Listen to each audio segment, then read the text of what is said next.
Today we're going to actually do X-Men number 8. Here's the awesome cover. I feel kind of ashamed that I'm not familiar. I don't know who this cover artist is. It's probably the interior artist. But Gischler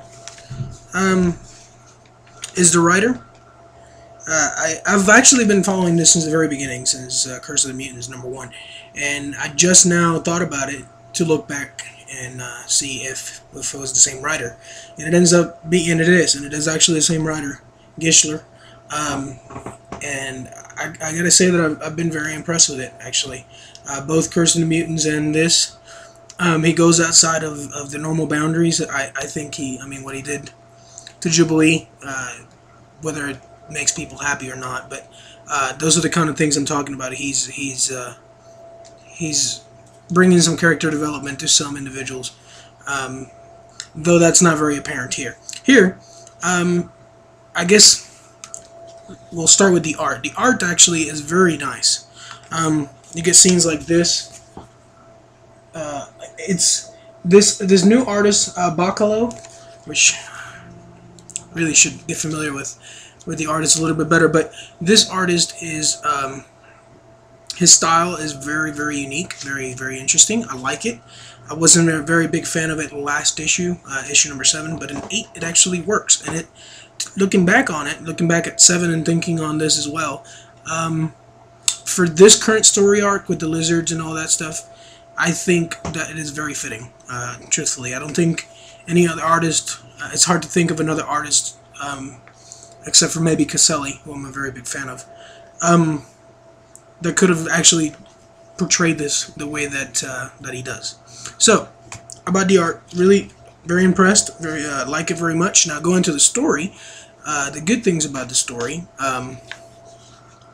is just a modern take on things. I don't know, some people get bothered, because obviously comics are supposed to be timeless. They get bothered by the whole, inclusion of Facebook and when they mention the web and things like that. But in reality, Facebook has become a part of our lives, whether we like it or not. And so when the comic refers to it, it doesn't really timestamp the comic as much as people think. I just see it as a, I think Facebook is going to be around for a while, and so, that's for another day. But story, going back to story, it's as a comic book fan, many of us, not all of us, but many of us have faced this kind of reaction from people, not just as a comic book fan, but as a gamer, or as a, what is normally, unfortunately in society nowadays, considered being a nerd or being a geek. We've all faced this, and especially as children. I like how it portrays the enemy in very many different ways. Of course, we get a villain, we get to see that, but in reality, it almost makes it sound like the true villain is society and children and people, just for being as evil as they can be and bully. I like the little nod to Columbine. It's not because I'm for it or anything. It's just because it's a nod towards an atrocious act, of course, but it reminds people maybe just to think twice before they react. Just meanly to any other individual before you treat somebody else like crap. It just makes you think about how you're acting.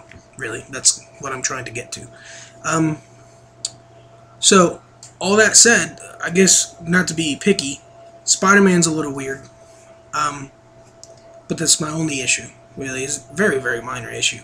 I'm gonna give it a 4 out of 5.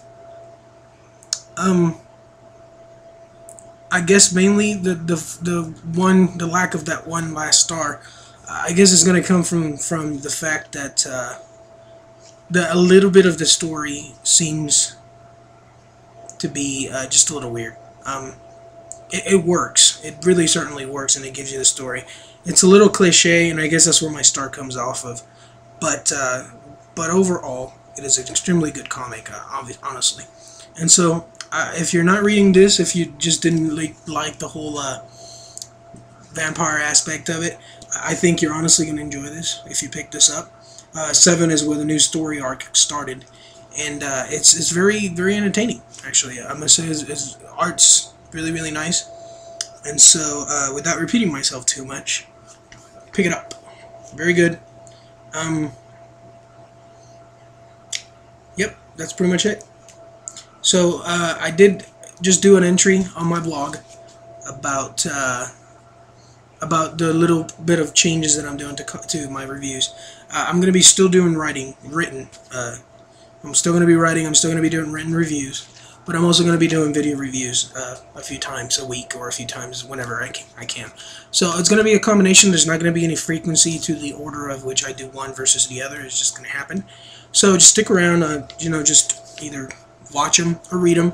Tell me what you think. Give me feedback on how I can improve them. I want to keep them short, and so this one is already 2 minutes shorter than my last one, so I need to keep them short. So thank you very much for listening, and I hope to see you later. Bye.